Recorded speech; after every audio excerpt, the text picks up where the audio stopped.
Across the 17 territories of the northern wolf kingdoms, one truth had remained absolute for 3,000 years. Alphas ruled, betas served, and omegas survived by staying invisible. The hierarchy wasn't cruel. It was simply the way things had always been, carved into stone tablets, written into pack law, and enforced by biology itself. Alphas were the apex, warriors, leaders, the wolves whose very presence made lesser ranks bow their heads instinctively.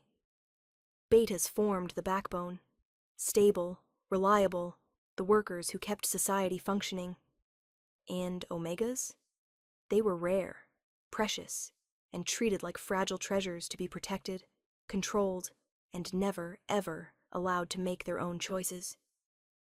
At the very top of this carefully structured world sat the Moonstone Pack, so ruled by Alpha King Riker Blackfang with absolute authority. 8 feet tall in human form, shoulders broad enough to carry the weight of 3 territories, with eyes that burned molten gold, and a presence that made even elder alphas drop their gazes. His pack controlled the richest hunting grounds, the strongest warriors, and the most strategic position in the northern kingdoms. Nobody challenged the Moonstone Pack. Nobody argued with King Riker. When his delegation arrived at interpack gatherings, even rival alphas suddenly remembered they had business elsewhere. This wasn't politics. This was survival instinct functioning exactly as the moon goddess intended. And Silverpine Valley was what the council optimistically called a unity territory, which translated from political doublespeak to a place where we shove different packs together and hope they don't restart the ancient wars. The valley had been established 50 years ago as a bold experiment in cooperation. Warrior packs, farming packs, and that awkward category of loner wolves who belonged to no pack but couldn't quite survive alone. All living in theoretically peaceful proximity. The valley itself was breathtaking, featuring silver birch forests that glowed under moonlight, a river that sang over ancient stones, and meadows where wildflowers bloomed year-round. Or every treaty document featured the same slogan, Silverpine Valley, where tomorrow's unity begins today. Every resident knew the real motto should be, Silverpine Valley. It's only awkward if you make eye contact. The interpack gathering had been scheduled for months, one of those tedious but necessary functions where various packs pretended to enjoy small talk, while secretly measuring each other's strength and calculating alliance possibilities. The venue was Riverside Meadow, a stretch of pristine grassland beside the Silverthorn River, which flowed with the kind of peaceful beauty that made poets compose terrible verses. Tables laden with pack-appropriate refreshments dotted the grounds. Raw game for warrior alphas, bread and cheese for farming betas, and that strange honey wine that everyone pretended to like, but nobody actually drank. The Omega delegation occupied a corner table near the trees, having learned through bitter experience that positioning themselves near exits reduced uncomfortable alpha attention. Omegas were rare, maybe 1 in every 1,000 wolves, and the northern kingdoms still hadn't figured out what to do with them.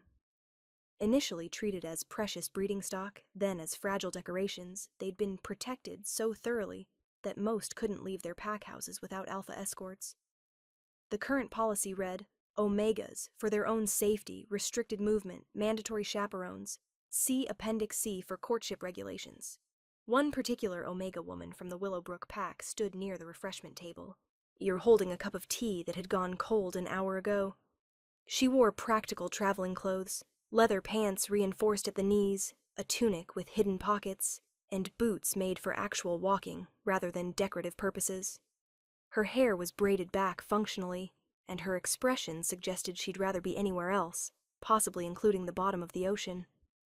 Her name was Sarah Ashwood, and she'd spent 23 years being told she was too delicate for the real world.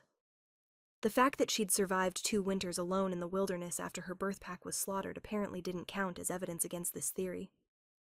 Alpha King Riker's family had arrived precisely on time, because Moonstone Pack was never late and never early. The king himself moved with liquid grace that reminded everyone present why alphas held their position. Power radiating from every step, gold eyes scanning the gathering with predatory awareness. His mate had died 5 years ago defending their territory, leaving him a widower raising their son alone. Between the gathered alphas bounded his cub, approximately 3 years old in human years, which meant he possessed all the natural energy of youth, but none of the judgment. The cub had been named Caden in a traditional ceremony involving the full moon and ancestral blessings. But everyone called him Storm because even alpha kings understood irony when their child demolished 3 rooms before breakfast. Storm tumbled across the grass with reckless enthusiasm, chasing butterflies with single-minded determination. Wolf cubs, so regardless of their father's rank, shared certain universal characteristics: infinite energy, 0 self-preservation instincts, and an uncanny ability to find danger in even the safest environments. Storm exemplified these traits with spectacular commitment. The Silverthorn River, for all its peaceful appearance, moved with considerable force beneath its calm surface. Spring melt from the northern mountains had swollen the current to levels that made the Valley Council post warning signs in 5 languages. These signs featured helpful images showing various wolves being swept away, accompanied by text that essentially said, "Don't be stupid." Storm, demonstrating the kind of decision-making that made parents across all ranks develop premature gray hair, decided the butterflies looked even more interesting from the riverbank. He bounded toward the water's edge with puppy speed, his small paws throwing up clumps of grass. What happened next occurred in that stretched-out temporality that emergencies create, where seconds become elastic and observers process events in crystalline slow motion. The cub's trajectory, combined with his momentum and the slick moss coating the river stones, produced an outcome that even the least observant wolf could predict. His paws hit wet rock. Friction failed. Physics enacted its will with characteristic indifference. Storm tumbled into the Silverthorn River with a splash that seemed far too small for the disaster it represented. The current seized him immediately, because rivers don't pause to check pack rankings before drowning cubs.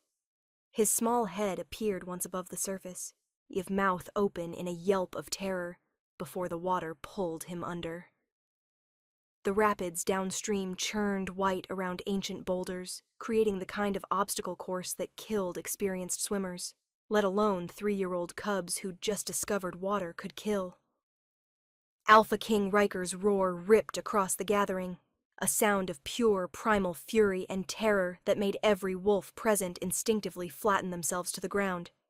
He moved instantly, his alpha reflexes overriding paternal panic, sprinting toward the riverbank with speed that shouldn't have been possible even for someone his size. He would be too late. Everyone could see it.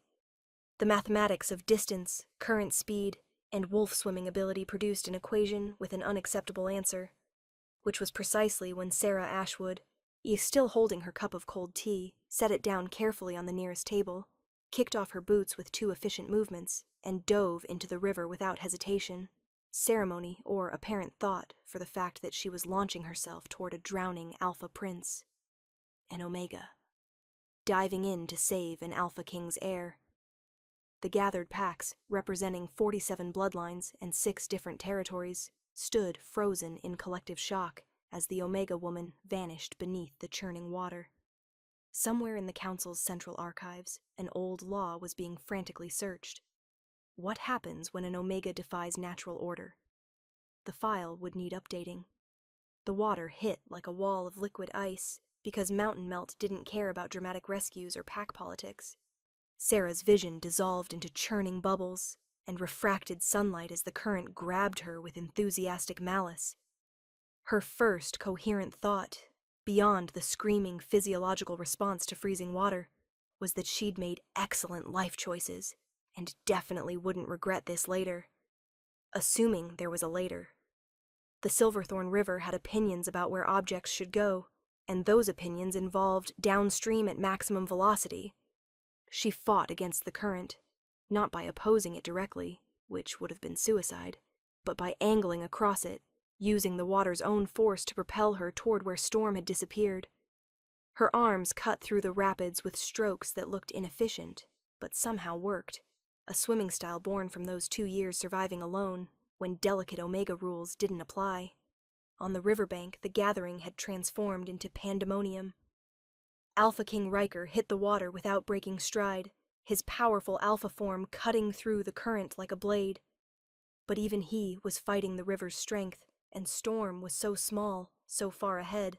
A beta guard with enhanced sight provided commentary nobody wanted. The Omega has submerged, current velocity approximately. This isn't good. Shut up, snarled a watching Alpha, every protective instinct screaming. Sarah's head broke the surface 15 meters downstream, water streaming from her braid. She gasped air with desperate hunger, her eyes scanning the churning water with systematic precision. There, a small paw flailing above the surface for half a second before the current dragged it under again. She adjusted trajectory with another powerful stroke, diving beneath the surface toward where physics suggested the cub would be. The underwater world was chaos rendered in blue-green shadows, with visibility measuring approximately terrible. Silt churned through the water like fog, and submerged rocks appeared from nowhere with startling suddenness. Storm tumbled past her, spinning in the current's grip like a very small, very panicked torpedo. She lunged, her fingers grazing wet fur before the water tore him away. Her lungs began broadcasting urgent messages about oxygen requirements, but she ignored them with the kind of biological override that separated survivors from the sensible. Second attempt. She kicked harder, angling deeper, her hand closing around something solid. Storm's scruff, that universal handle that evolution had installed on young wolves. She gripped tight enough to maintain hold, but not injure, operating on instincts that every wolf possessed. Protect the young, regardless of rank. Storm immediately did what any self-respecting wolf cub would do when grabbed by a stranger while drowning. He panicked harder. His small claws extended reflexively, scoring lines across her forearm that began leaking blood into the water with unfortunate timing. Pain receptors filed complaints that her brain declined to process, too busy with the current crisis of not drowning. She kicked toward the surface, hampered by Storm's weight and thrashing. Breaking into air felt like winning an argument with the moon goddess herself, though the goddess was already preparing her rebuttal in the form of rapids accelerating around a bend.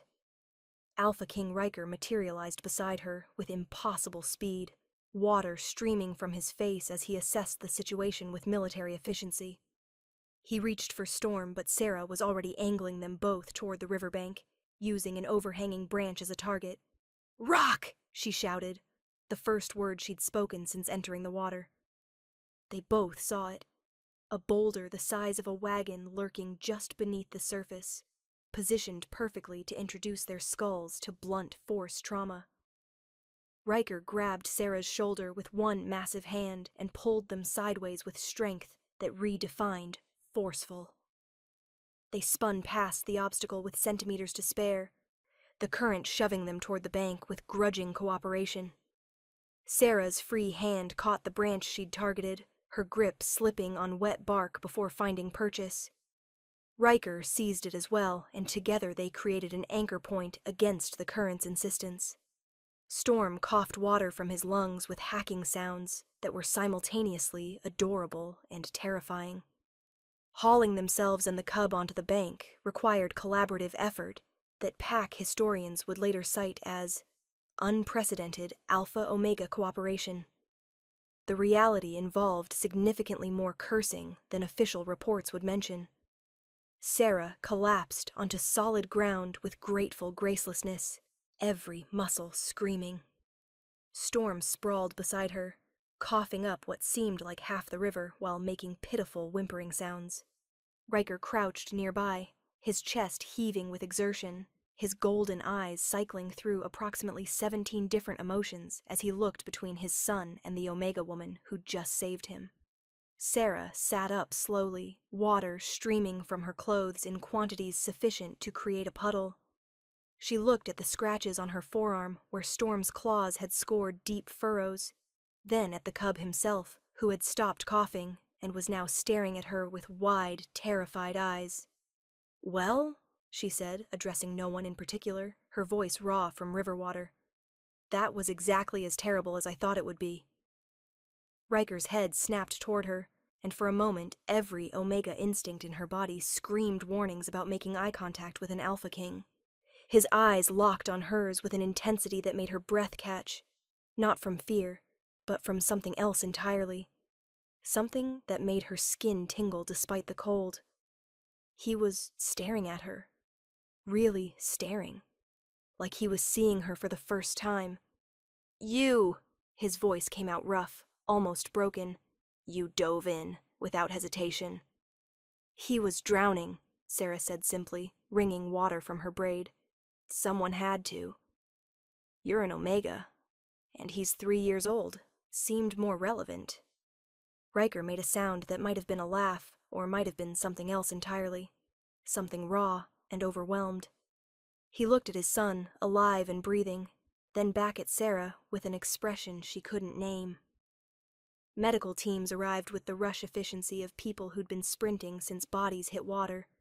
A healer whose pack had perfected emergency medicine approached with supplies and professional exasperation.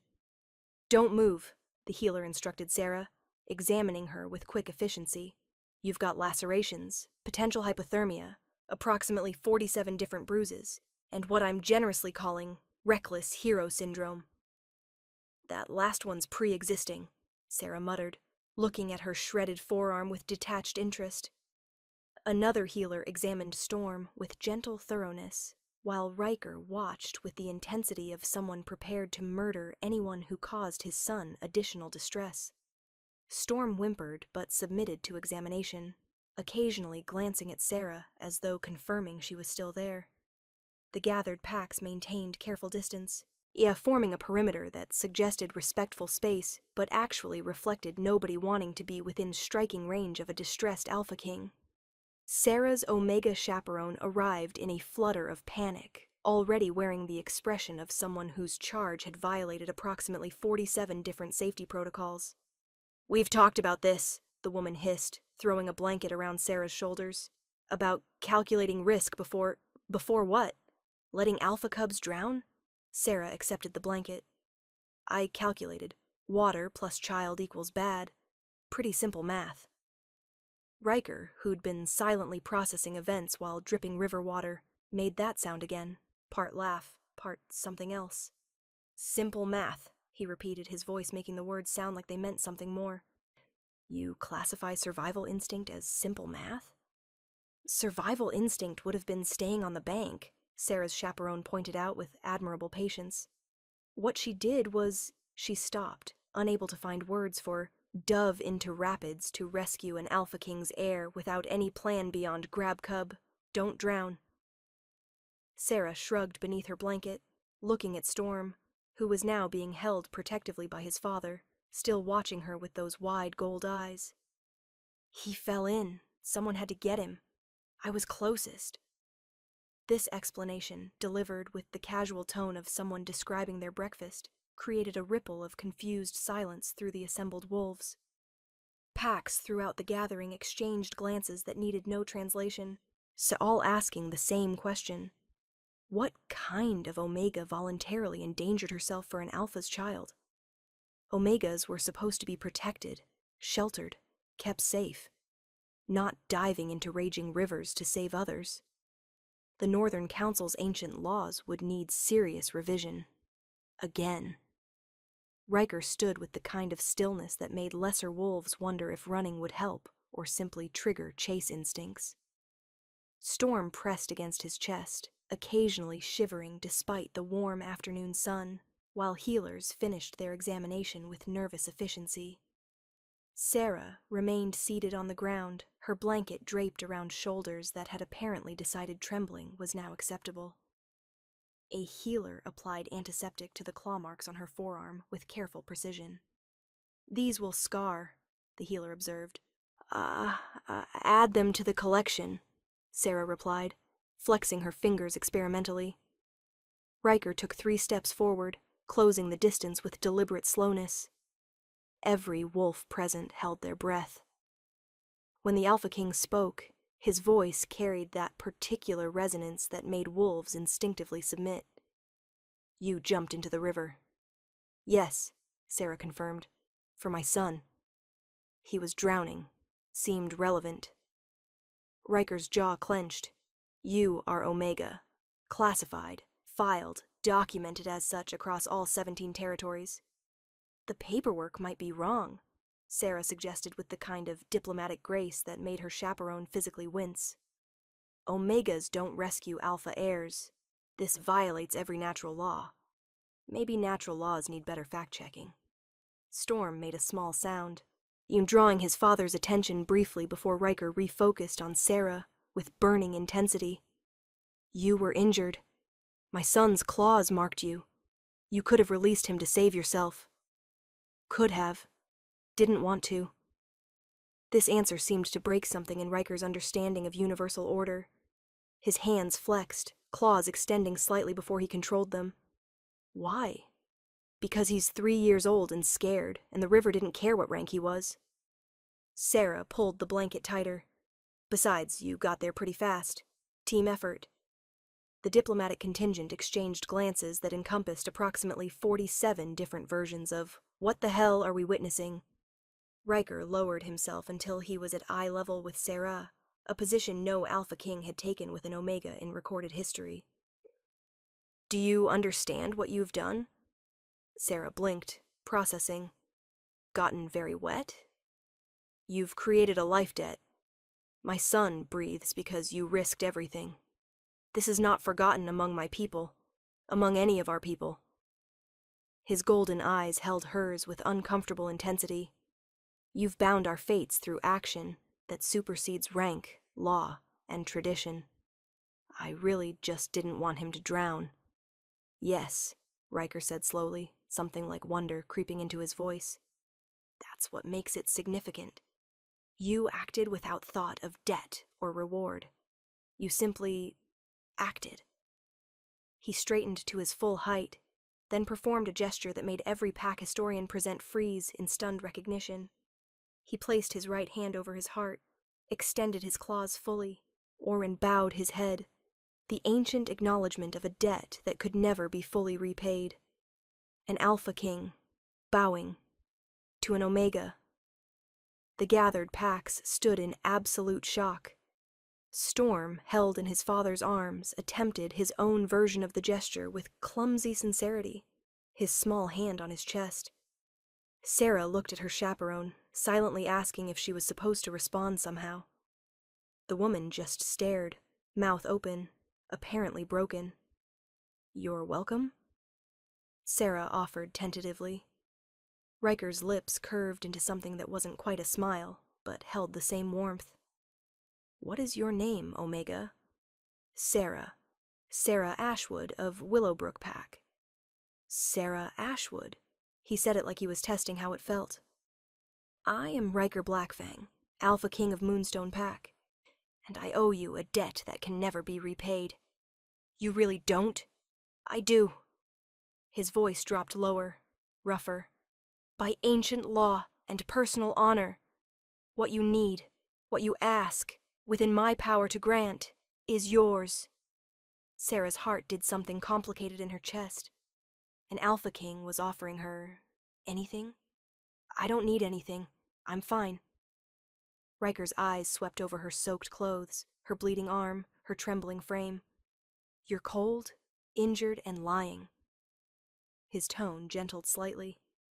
At minimum, you need medical attention and dry clothes. I'll be fine. You'll accept my hospitality, Riker said, and it wasn't quite a command, but definitely wasn't a request. Tonight, at my pack house, you saved my son. The least I can do is ensure you don't develop hypothermia from the effort. Sarah's chaperone made a strangled sound. Alpha King, surely that's not... Omegas don't... the protocols... Riker's gaze swung to the older woman, and she immediately fell silent. The protocols, he said quietly, dangerously, can be revised. This Omega saved my heir. She will be treated with the respect that deserves. He looked back at Sarah, and something in his expression made her breath catch. Unless you refuse? It was the unless that did it, the fact that he was asking, not demanding. giving her a choice when Omegas were rarely given choices about anything. Sarah hesitated. I don't have anything to wear. Everything's soaked. Riker's expression softened. That can be arranged. Please, Sarah Ashwood, or let me repay even a fraction of what I owe. The way he said her name did things to her pulse that had nothing to do with near drowning. Okay, she heard herself say. One night, for Storm's sake. For Storm's sake, Riker agreed, but the way his eyes held hers suggested it might be for more than that.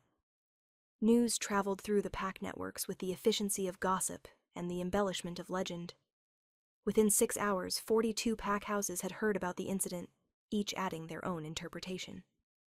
The warrior packs led with Omega defies nature through aquatic intervention. The farming packs chose Willowbrook Omega saves Alpha air, questions remain. Willowbrook Pack's communication crystal exploded with inquiries from pack leaders, healers, and at least one matchmaker demanding to know if Sarah was already claimed. Sarah's pack leader spent 3 hours explaining that no, this wasn't standard Omega behavior, and yes, they'd already discussed risk assessment with Sarah, and no, discussing it more wouldn't change anything. Various packs attempted to explain Sarah's behavior through their own frameworks, producing results ranging from amusing to wildly inaccurate. Some suggested she'd been suffering a heat-induced delirium. Others claimed she'd mistaken Storm for an Omega cub, which demonstrated a fundamental misunderstanding of how eyes worked. One elder Alpha published a treatise arguing the action proved Omegas were actually more valuable than current laws acknowledged, which got him laughed out of 3 council meetings before being quietly adopted as policy 6 months later. Moonstone Pack, characteristically direct, simply updated their pack records. Sarah Ashwood, Omega of Willowbrook, demonstrated courage beyond rank. Recommend treatment with utmost respect. She saved our prince and fears nothing. Back in Silverpine Valley, Sarah found herself the center of attention she absolutely hadn't wanted. But as the sun set and Riker's beta arrived with dry clothes and a formal invitation, she realized there was no backing out now. She'd jumped into that river without thinking. Now she'd have to face whatever came next, even if next involved dinner with an Alpha King who looked at her like she'd hung the moon. Moonstone Pack's territory was even more impressive than the legends suggested. The pack house rose from the forest like a fortress, all dark stone and ancient timber, with windows that glowed warm gold in the twilight. Sarah arrived in borrowed clothes that actually fit, her hair braided back, her bandaged arm hidden under a sleeve. The beta who'd escorted her, a kind woman named Mira, kept shooting her curious glances. You know, Mira said as they approached the main entrance, in 300 years of Moonstone history, we've never had an Omega guest. Lucky me, Sarah muttered. The Alpha King specifically ordered your room prepared in the family wing. Sarah stopped walking. The family wing? Where Storm's room is. He's been asking for you since we got back. Mira smiled. Keeps calling you the brave lady who saved me. Something warm unfurled in Sarah's chest despite her nerves. The main hall was breathtaking. High ceilings, a massive fireplace, and tapestries depicting Moonstone's history. And there, standing beside the fire with Storm in his arms, was Riker. He'd changed into clean clothes, dark pants, and a simple shirt that somehow made him look even more imposing. His gold eyes found hers across the room, and the intensity in them made her steps falter. Sarah! Storm wiggled out of his father's arms and ran to her, stopping just short of collision. You came! I did. Sarah knelt to his level. How are you feeling? Good. Papa says you're very brave. The bravest person he's ever met. Sarah's eyes flicked to Riker, who was watching with an unreadable expression. I'm sure that's not... It's true, Riker said, voice low and certain. He crossed the room with that liquid grace, stopping close enough that she could feel the heat radiating from him. I don't exaggerate. Up close, she could see details she'd missed by the river. The silver threading through his dark hair at the temples, the small scar on his jaw, the way his eyes weren't just gold, but flecked with amber. I just did what anyone would do, she said softly. No. Riker's hand reached up, stopping just short of touching her cheek. You did what you would do. And that's different. The moment stretched between them, charged with something Sarah couldn't name. Storm, oblivious to adult tension, tugged on her hand. Come see my room. I have toy wolves. Storm, Riker said gently. Sarah might want to rest. It's okay, Sarah interrupted, surprised by her own words. I'd like to see. Riker's expression softened into something that looked dangerously close to affection. Then let's go. Dinner was surprisingly informal. Just the three of them at a small table near the fire.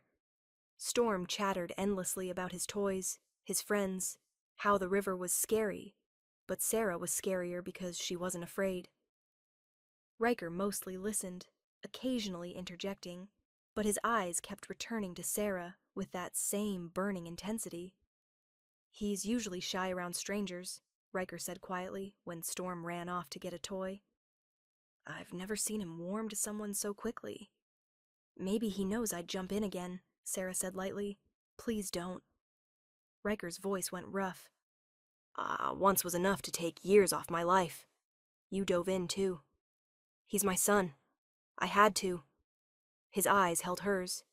You had no obligation. That's what makes it... What? Remarkable. The word came out almost reverent. You're remarkable, Sarah Ashwood. Heat crept up her neck. I'm really not. Don't. Riker leaned forward, voice dropping. Don't diminish what you did. You saved my son. You risked everything for a stranger's child. That's not ordinary. That's... What? His eyes blazed with something that made her pulse race. Everything. The word hung between them, heavy with meaning. Before Sarah could respond, Storm returned with his toy wolves, and the moment shattered. But the awareness remained, crackling in the air like lightning before a storm. Later, after Storm was tucked into bed, Riker walked Sarah to her guest room. They moved through quiet hallways, lit by moonlight through tall windows, and the silence felt companionable rather than awkward. Thank you, Riker said finally, stopping outside her door. For today, for tonight, for giving him back to me. You don't have to keep thanking me. I do. He turned to face her fully, and the moonlight made his eyes glow. I'll spend the rest of my life thanking you, if that's what it takes. Riker, I know what the laws say, he continued, voice low and intense. I know what tradition dictates. Omegas are to be protected, sheltered, kept safe. His jaw clenched. But you're not what they say Omegas are. You're strong, brave, fearless. You saved my son when trained warriors stood frozen. I'm not fearless, Sarah whispered. I'm terrified. Right now. Of this. Of what? Of the way you're looking at me. Riker's expression shifted. Surprise, then understanding, then something that looked like hope. How am I looking at you? Like, she struggled for words. Like I matter. Like I'm more than just... You are more, Riker said fiercely. You're extraordinary. And if I'm looking at you like you hung the moon, it's because right now, that's exactly how it feels. Sarah's breath caught.